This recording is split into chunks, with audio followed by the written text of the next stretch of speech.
আরে শালা থাম। আরে তোরা আবার কে? এই দানব, তুমি আমাদের পুকুরের পানি খাচ্ছ কেন? আরে পানি খেতে দিবি না তাহলে তোকেই খাই। আরে তুমি এটা কি করলে? আরে ভাই আজকে তো অনেকদিন পর পুকুরে গোসল করব, কি যে মজা লাগছে। ইয়া কি মজা। আরে ভাই পুকুরের জল কোথায় গেল? পুকুরের জল এতটুক কেন? আরে এই পুকুরের জল সবগুলো ওই শয়তান দানবটা খেয়ে ফেলেছে। ওই শয়তান দানবটা আমার স্বামীকেও খেয়ে ফেলেছে, ওকে তো মারতেই হবে। আরে তোমাকে তো আমি বাঁচাবো। আরে ওই তো এইদিকে দেখো শয়তান দানবটা আছে। আরে বন্ধু তুই এদিকে চলে আয়। আরে ভাই এইবার দেখ এই দানবের কি অবস্থা হয়ে যাবে।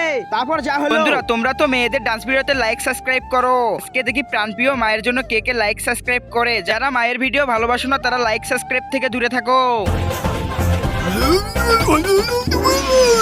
আরে ভাই রাক্ষসটা তো মারা গেল, তুই এটা কিভাবে করলি? আরে ভাই এটা সব এই বিষের জন্য হয়েছে। আরে শালা তুই তো এই জলে শুধু বিষ মিশিয়ে শয়তান দানবটাকে মারতে চাইছিলি, তার সাথে সাথে তুই তো তার জলপরীকেও মেরে ফেললি। खत्म। আরে ভাই এটা কি হয়ে গেল?